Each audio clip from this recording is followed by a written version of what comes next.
let's take a look at our craziest news stories and rumors. Here is our headlines. Seth Rollins pulls off an insane stunt. The best and worst of WWE Raw this week. Finn Balor needed medical help. Michael Cole officially confirms Paul Heyman's serious injuries. An update on an injured star's return. Concerning news on LA Knight's status for Mania 42. Rhea Ripley wanted CM Punk's Pepsi tattoo. Stone Cold Steve Austin's return. Brock Lesnar's return dates. All of that and so much more. So subscribe and drop a like if you haven't already, without wasting much time. Firstly, the best and worst of WWE Raw this week. Oh boy, Raw was epic! The show filled with surprises, shockers, and jaw-dropping moments. Fans were on the edge of their seats throughout the night as they witnessed several incredible matches and segments. Most importantly, the show played a major role in accentuating the feuds and storylines for WrestleMania 42. Triple H is trying to fix his mess now. In all honesty, last night was good. Are we seeing the original Bloodlines return? Let's take a look at the bad and the good from the show. Number 8, the good. Bayley's win. WWE held an incredible gauntlet match last night, where several top female stars competed to earn a shot at the Women's Intercontinental Championship. However, it was Bayley who ultimately emerged victorious. The role model overcame the odds to win the contest, and she is not set to face AJ Lee for the coveted title next week on Raw. Triple H made the right decision by letting Bayley win the gauntlet match. The 36-year-old was lost in the shuffle lately and was struggling to stand out in the crowded women's division. WrestleMania is on the horizon, and the role model needed to regain her momentum. Therefore, winning the gauntlet match and getting into the title picture was the need of the hour. Number 7, the bad. Lyra Valkyria sacrificed. Once Lyra Valkyria and Sky were revealed as the first two entrants in the gauntlet match, the odds were not in the Irish woman's favor. Sky has been booked far better and much more consistently in 2026 than Valkyria. She and Bayley have been asking to be included on Raw over the last month. Ivy Nile could have started and been the first person eliminated, followed by Lyra. It felt like Booker sacrificed Valkyria. At this point last year, she was the Women's Intercontinental Champion. Number 6, the good. Oba Femi. For weeks, Oba Femi has been battling in random matches where he squashed his opponents. However, the ruler got some real competition this week on Raw when he faced Rusev in a colossal clash. The two superstars delivered an incredible bout where it was all about supremacy. However, Femi ultimately emerged victorious. The good part wasn't about who won, but rather it was how Triple H booked this match. Unlike Oba Femi's previous matches on the main roster, his battle against Rusev was an one-sided affair. Hunter did a great job by showcasing the two stars equally strong, making it look like a clash between two heavyweights. Hence, this is what became a good factor. Number 5, the bad. Rusev. Look, the match might have been good, but there's no denying that was a total burial for Rusev. Remember when WWE booked him like a brute? The former US champion got in a few shots but was essentially squashed. It makes sense to sell Femi as a threat against someone like Rusev, but it totally kills any credibility he had. Number 4, the good. Seth Rollins' persona. One of the biggest highlights of Raw this week was Seth Rollins. Rather than giving him a straightforward promo, WWE leaned into theatrical chaos. Adam Pearce called out the visionary for a one-on-one conversation. As a result, a swarm of identical masked and hooded figures flooded the ring, with Rollins revealing himself as one of them. The masked figures ran around and blended together, creating an intriguing scene. The fact that Triple H gave Seth Rollins such a mystical persona on Raw, rather than using him in the same old-fashioned way, was one of the best decisions. This approach preserved freshness in his current storyline with the Vision, making things very compelling for the fans. Number 3, the bad. No Roman Reigns, especially after Punk's comments? Last week's Raw ended in shock after CM Punk referenced Roman Reigns' deceased father. It's not the first time a death has been used in a WWE feud. Randy Orton did so to Rey Mysterio, and Punk even did so with The Undertaker after Paul Bearer's passing. Paige brought up Charlotte Flair's deceased brother. Many people were shocked, but the live fans in Seattle cheered Punk when he came out. If the comment was so hurtful, shouldn't the tribal chief have appeared to address it in person instead of his cousins? The best in the world pointed out this flaw in logic to the Usos, who just brushed it off. Whether or not this absence was built into his schedule for WrestleMania, this feels like a week he should have been on Raw. Number 2, the good. The Bloodline reuniting? The Usos finally confronted Punk to defend their family's honor. WWE showed a compelling segment where Jey and Jimmy Uso demanded a strong apology from the champion. Things escalated when CM Punk showed his condescending behavior and remained unapologetic. The segment culminated with the Usos shoving the Second City Saint as they were fuming in rage. The Reigns vs. Punk saga has now spilled into family turmoil, and it was the best thing Triple H could do to add a personal layer to this WrestleMania storyline. And that felt like a prime Bloodline segment. Number 1, 1. The good. Probably the best from the show. Finn Balor and the Judgment Day. The best thing Triple H did this week on Raw was separating Finn Balor from the Judgment Day. After months of existing conflicts and years of subtle teasing, WWE finally pulled the trigger! Dominic Mysterio drew first blood, and it ultimately resulted in a vicious altercation between him and Balor. Soon after, JD McDonough also backstabbed the Prince by attacking him. Liv Morgan and Raquel Rodriguez also dived into the chaos as they pounded on Finn Balor along with their stablemates. The entire arena watched in somber silence as the Judgment Day witnessed a major upheaval, with Balor being officially kicked out of the group. This was a move long overdue, and Triple H finally made the best decision to pull the trigger this week on Raw. Now into our news. Finn Balor needed medical help. Finn was unable to stand after the Judgment Day's attack. Michael Cole immediately commented on it after the show went to the advertisement. The star was tottering, saying that he needed medical help. A doctor from the ringside area then went to check with him and had a quiet exchange. Following this and some treatment, Balor tottered to the back. He looked very unsteady on his feet. Hopefully the star was selling and this is not a real injury. Now Damian Priest has reacted to the betrayal with a 3-word message. As he reminded everyone that at SummerSlam 2024, he found himself in the same position when Balor chose to betray him and boot him out of the Judgment Day. Priest's response caught McDonough's attention, who sarcastically told the former World Heavyweight Champion to ask Edge how it felt about betrayal.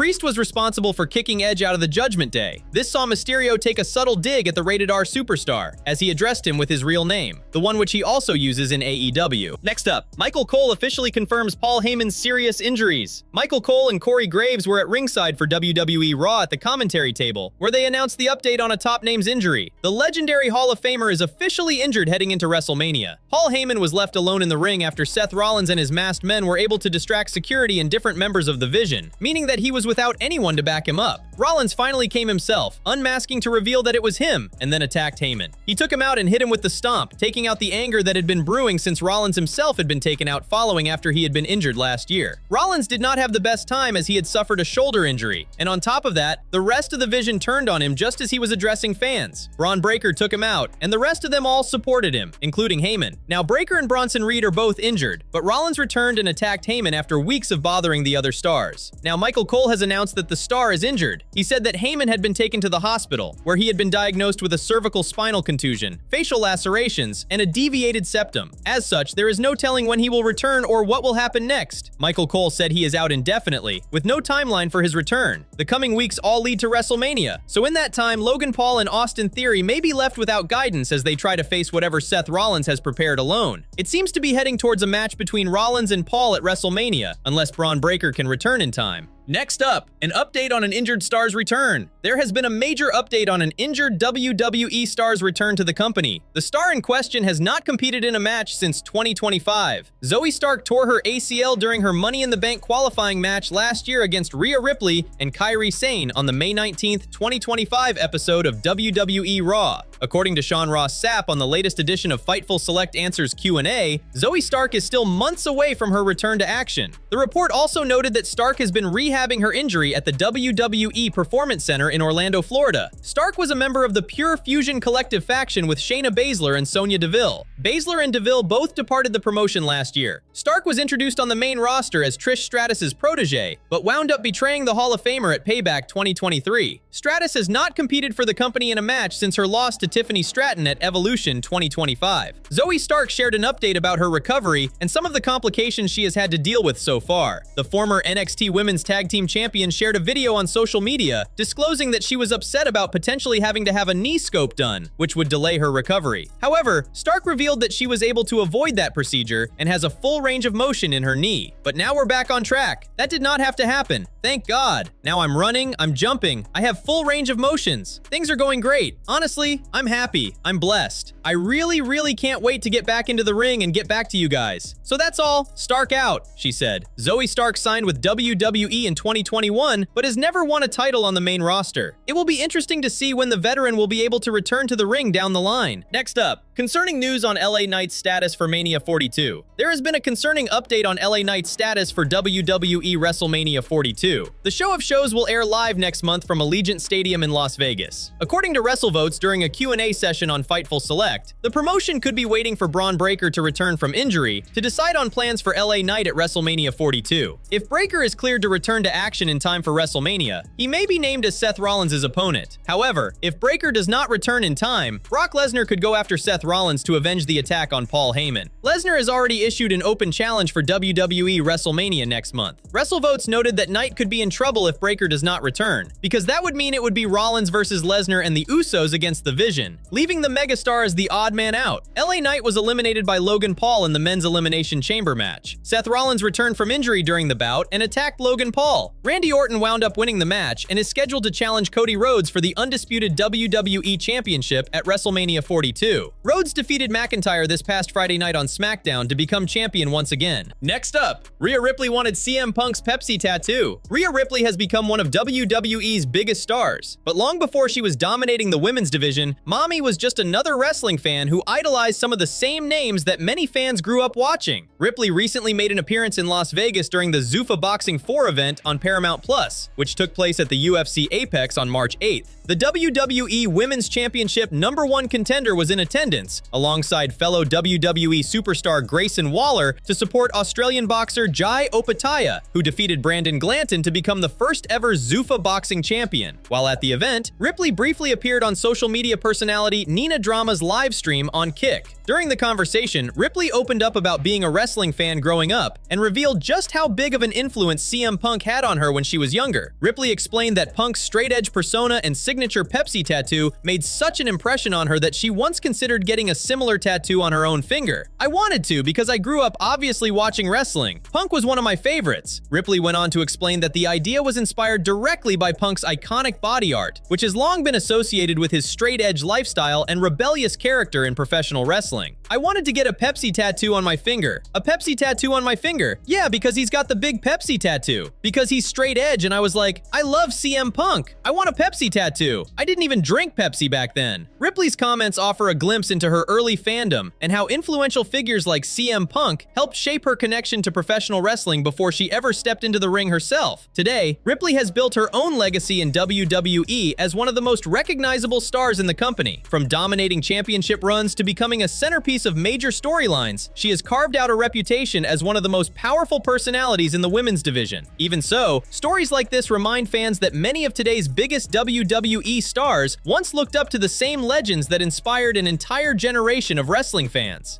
Next up, Stone Cold Steve Austin's return. There has been a major update about WWE's plans for a potential Stone Cold Steve Austin return. The promotion is currently on the road to WrestleMania 42 next month in Las Vegas, Nevada. According to WrestleVotes on a Fightful Select Q&A session, the company is hopeful that Stone Cold might make an appearance on next week's episode of WWE Raw. Next week's edition of the Red Brand will air live from San Antonio, Texas, and will take place on 3/16 day. WrestleVotes noted that they talked to sources in the company who did not confirm that Austin had been invited to next week's show. However, there are those in the promotion who are hopeful that he will be there. Steve Austin has not appeared on Raw since the March 16th, 2020 episode during the COVID-19 pandemic. He shared a beer with Becky Lynch during his appearance on the show 6 years ago. Wrestling veteran Tommy Carlucci recently suggested that Stone Cold's time in the ring was behind him. Speaking on the Coach and Bro podcast, Carlucci stated that the Hall of Famer prioritized his health and that he didn't think a return to the ring was on the table. "I don't see Stone Cold Steve Austin getting in the ring working anytime soon. He doesn't care about the money either. I think he's pretty well set. I think he's not the guy who would say, 'Give me 20 million, I'm gonna get in the ring.' I don't think. I think his health and physicality of his neck and everything, maybe come down and cut a promo and ride the four-wheeler around and stuff like that. I could see him doing that. But his days of working in the ring and giving people stunners are gone, man," Carlucci said. Next up, Brock Lesnar's return dates. Now, World Wrestling Entertainment has announced that Brock Lesnar will make a massive appearance on next week's edition of the Red Brand show. Although the company did not reveal if his Mania opponent will be revealed next week, it seems highly likely that someone from the locker room will come out to accept the former Universal Champion's challenge. Wrapping things up, Seth Rollins pulls off an insane stunt. As you guys are probably already aware, Seth Rollins came out on Raw, but he didn't make it easy for Adam Pearce to recognize him. In fact, he pulled off what can only be described as an insane stunt, as the Raw general manager expressed his concern for him. Believe it or not, even after this promo, Rollins has yet to utter a word. It was only at Elimination Chamber that the Masked Men's story came to a head, revealing that the the Visionary is back in action just months after his injury, returning far earlier than anticipated. As a result, there are still many unanswered questions, other than the obvious one, the intentions of Seth Rollins, who is determined to rip the Vision from the inside out. That was why Adam Pearce had to warn Seth Rollins, stating that he didn't need to pull off the insane stunt of having a dozen or more masked men appear again and shuffle around to confuse everyone. The Raw GM told him that once he's not in a position to have so many men in masks, then the Vision will catch up to him.